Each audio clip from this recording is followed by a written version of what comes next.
Ini gue kasih kesempatan ngomong lu malah diem. Ntar giliran gue ngomong lu playing victim. Cengeng. Kapan sih ngomong, Oke. kamu ngomong terus. Untuk yang tadi itu, saya agak-agak bingung ya, mohon maaf.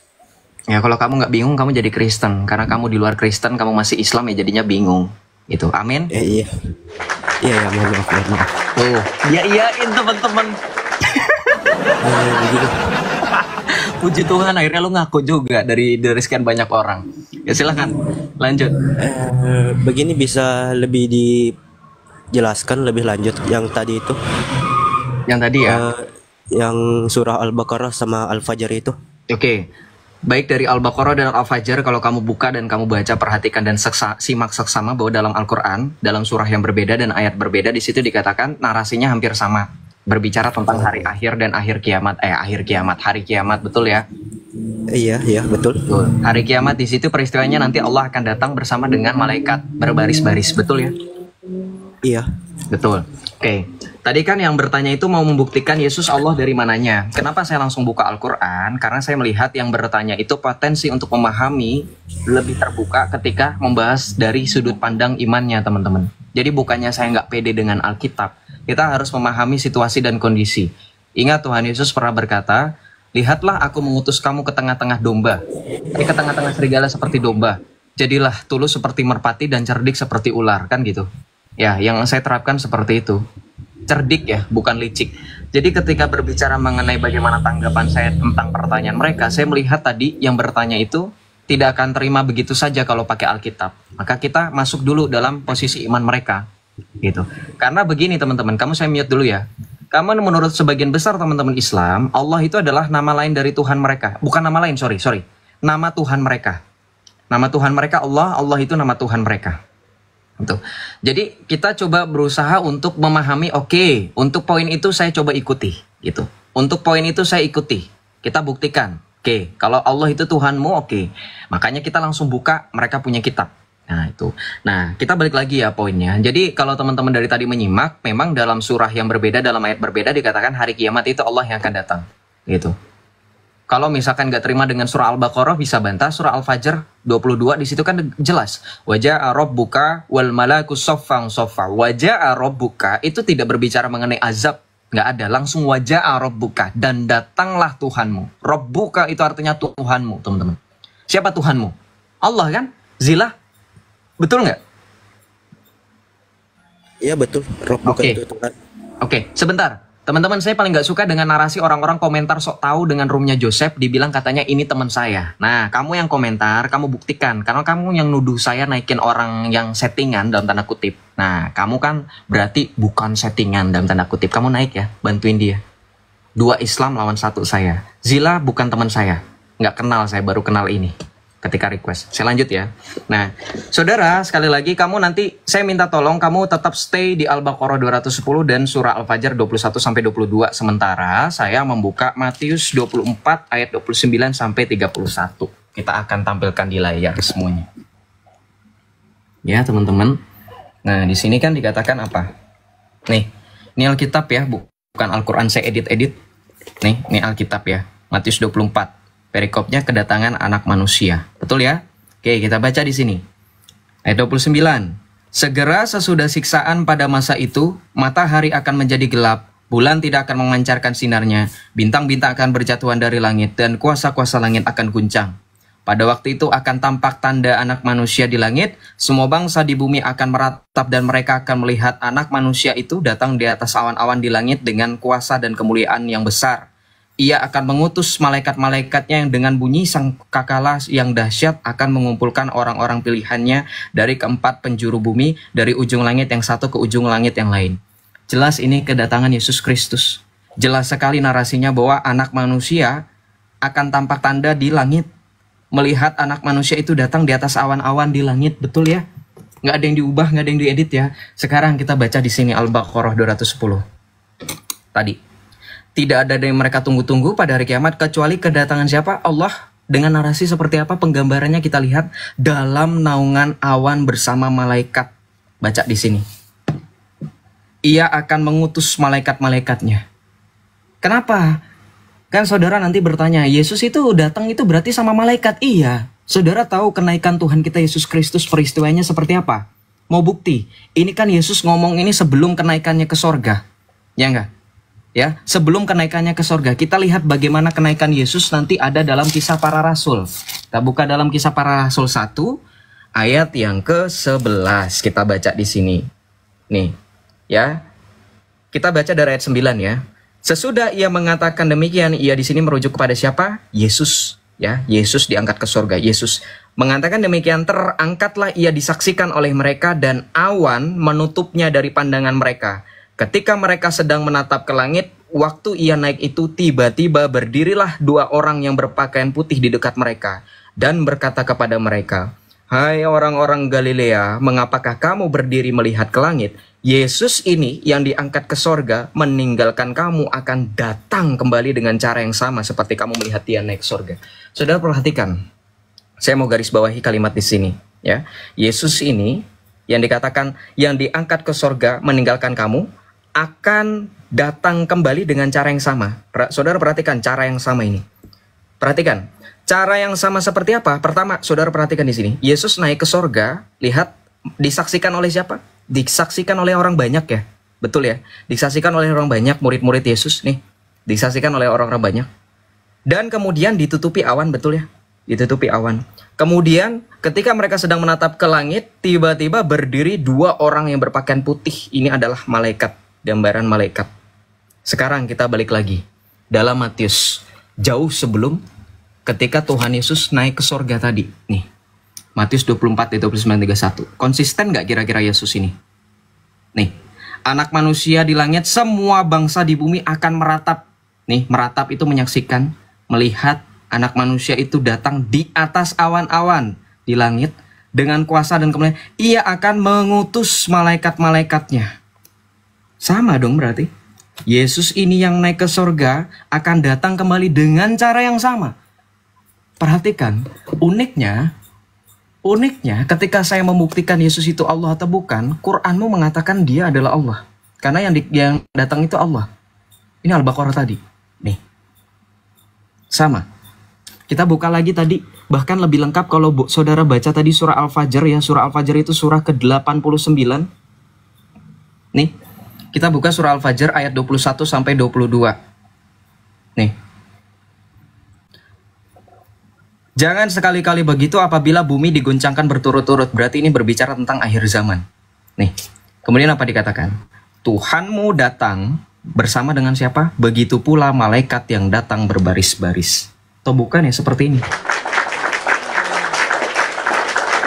Ketika Yesus hanya mengatakan dalam kodratnya sebagai anak manusia, Quranmu untuk posisi dan poin ini perhatikan, menyempurnakannya dengan mengatakan dia adalah Allah.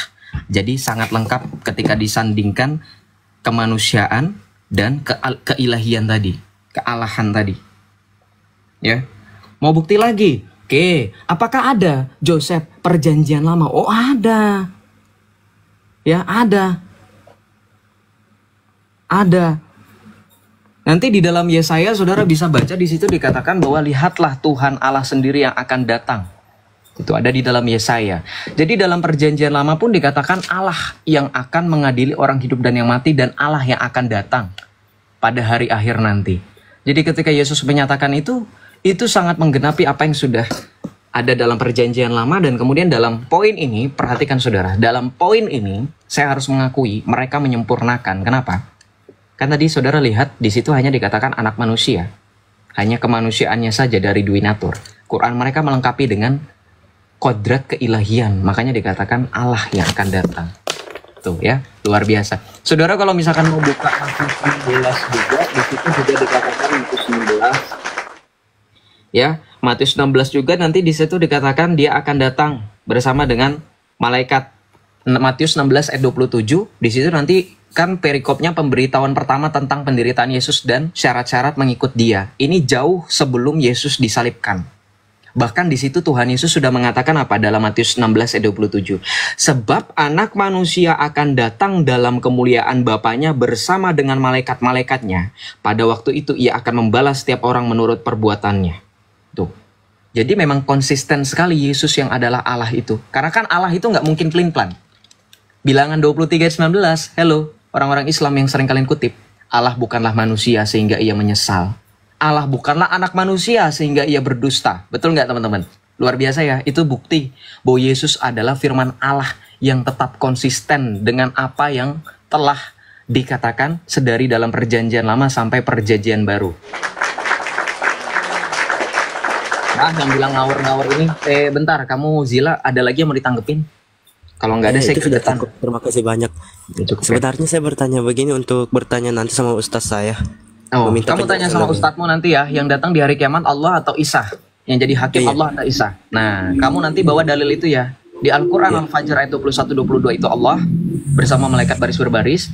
Di dalam surah Al-Baqarah 210 Allah bersama malaikat berbaris-baris dan Allah akan menjadi hakim karena di situ dikatakan narasinya Allah akan menuntut balas setiap manusia menurut perbuatannya dan kepada Allah lah dikembalikan segala perkara. Tetapi dalam hadis dikatakan Isa akan datang pada akhir zaman dengan membunuh babi, mematahkan salib dan akan menjadi hakim. Nah, jadi hakimnya ada berapa nih? Nah, mungkin ada dua, ya. Hakim yang maha adil itu cuma satu, yaitu Allah. Tapi di dalam imanmu itu kayaknya ada something yang harus kalian konsilikan ya. Semangat konsilinya sama ustadznya ya. Tuhan berkati, semoga kamu dipanggil menuju jalan keselamatan dan hidup, yaitu Tuhan kita Yesus Kristus. Thank you bro ya.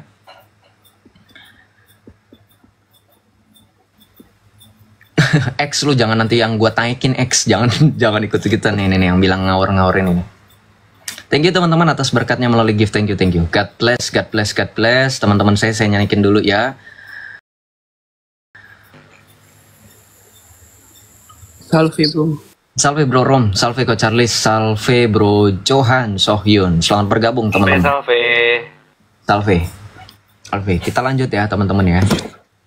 Ya, salve bro. Kita lanjut ya. Mana yang tadi bilang ngawur-ngawur itu banyak loh teman-teman. Saudara perhatikan yang komen di bawah, ngawur, salah, ngawur, penipu. Lah, nggak request sama sekali. Saya tuh suka adrenalin gitu loh. Yang bilang salah-salah itu kan berarti ada jawaban benar. Ada pembuktian yang lebih valid dan konkret untuk membantah apa yang saya nyatakan. Kan saya sering bilang, ini 1.700 orang, hampir 2.000 orang yang menonton dan menyaksikan. Belum yang di YouTube. Saya nggak tahu ada berapa channel YouTube yang sekarang merelay live saya. Thank you teman-teman yang di YouTube, shalom. Jadi punya kesempatan emas untuk menjatuhkan Joseph. Wah, banyak nih. Sekarang saya mau jatuhkan Joseph di hadapan orang banyak kan gitu. Bukannya saya sombong, maksudnya secara logika harusnya kalian pakai itu, strategi itu. Kalau kamu sudah komentar salah, bohong, ngawur, kan berarti yang ngomong, yang menyalah-nyalahkan saya, yang mengatakan saya bohong kan punya jawaban yang lebih benar daripada saya. Ya, tapi karena memang kalian cuma bisa jihadis typing maksudnya, pengecut. Nah, itu. Jadi saya coba naikkan undang secara paksa ya, kalau bahasa lainnya itu dijambak. Gitu, untuk mereka-mereka yang cuma bisa komen-komen aja, nggak mau naik gitu loh. Sama saya minta tolong untuk kerjasamanya diskusi dengan baik ya. Nggak usah maki-maki. Karena saya tahu kekesalan kalian nggak perlu dilampiaskan di depan publik, malu nanti. Shalom, Bayu Maulana. Shalom. Shalom. Bayu tadi sempat membersihkan tenggorokannya dengan berdeham. Silakan. Ya, silakan. Halo. Ya, halo. Shalom. Dari Islam atau dari Kristen? Dari Islam. Dari Islam. Akidahnya apa sebagai orang Islam? Gimana? Akidah sebagai seorang Islam apa? Akidah dalam hal apa dulu? Ya, kamu mengikuti manhaj mana deh? Paling simpel aja. Ya, Ahlussunnah wal Jamaah lah. Ahlussunnah wal Jamaah, Asy'ariyah atau Maturidi? Asy'ariyah. Asy'ariyah bukan Asy'ariyah. Bukan Asy'ariyah ya.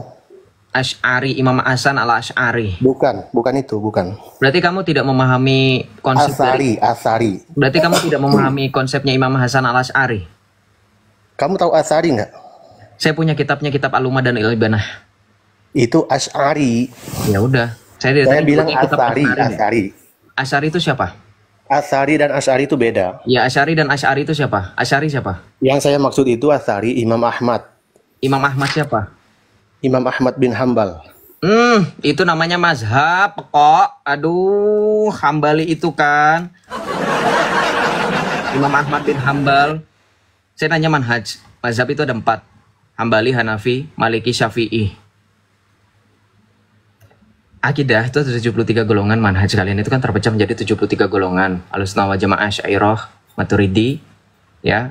Kemudian ada Salafi yang sering dituduh sebagai Wahabi, ada Syiah. Syiah itu nanti banyak kategori kelompoknya, Syiah Rafidhah, Syiah Fatimiyah, dan seterusnya. Perlu saya jelaskan kan, nanti ada Mujassimah, Murji'ah, Qadariyah, Jabariyah, dan seterusnya. Aliran-aliran dalam Islam yang 73 golongan. Nggak tahu deh, kalau saya suruh ngitung saya mampus kayaknya. Udah banyak soalnya. Belum nanti aliran Mama Gufron ya, Makoli'ina. Kenapa? Mau marah? Kan itu faktanya. Memang kalian berinovasi terus kok dalam ajaran karena nggak punya otoritas ya. Semangat. Belum nanti yang katanya bisa nelpon Allah. Nah itulah.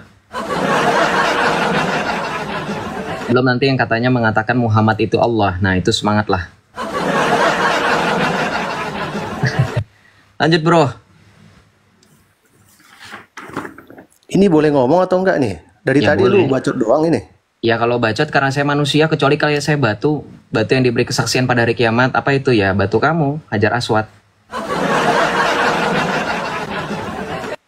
Saya kan manusia, makanya saya bisa ngebacot. Kecuali saya batu, nanti nunggu akhir kiamat. Kalau mau diskusi atau debat itu harus adil ya. Jangan orang ngomong di mute suaranya. Ini gue kasih kesempatan ngomong, lu malah diem. Ntar giliran gue ngomong, lu playing victim. Cengeng. Kapan sih ngomong, Oke. kamu ngomong terus. Oke. Jelas. Coba dijawab ini ya. Saya mau nanya ini. Siapa yang membunuh Yesus? Tentara Romawi yang menyalibkan dia. Kenapa kamu tidak menyembah Romawi? Kenapa saya harus menyembah Romawi? Karena dia lebih kuat dari Yesus. Yohanes 10 ayat 17 sampai 18 jawabannya. Mau saya bacakan? Tidak Saya perlu. pikir kamu orang Tidak cerdas. perlu. Oh. Yesus tidak lebih kuat dari Tidak perlu jawaban, turun. Bilang orang arus adil. Hipokrit. Ya, bacot doang. Yang bacot doang tuh ente. Wah, debat itu harus adil dong. Kalau ada orang ngomong, lah, kamu di sini mau diskusi atau mau debat? Sama-sama. Diskusi itu mendengarkan jawaban, debat juga mendengarkan argumentasi untuk mematahkan kamu punya narasi. Sekarang pertanyaan saya, tadi ketika saya ingin membacakan Yohanes 10 ayat 17 sampai 18 di situ ada jawabannya, dia bilang nggak perlu. Ah, jelas sekali kalian. Kalian sudah tahu jawabannya, tapi kalian memang bebal dari sananya. Ikutan ya? Ya sih, itu aja 2000 tahun. 2024 loh. Udah mau 21 abad, 22 abad, pertanyaan itu aja. Ya, saya nggak mau untuk mempertahankan orang yang tidak bermutu di situ. Nanti kita lama-lama jadi bebal kayak dia. Jangan, ya.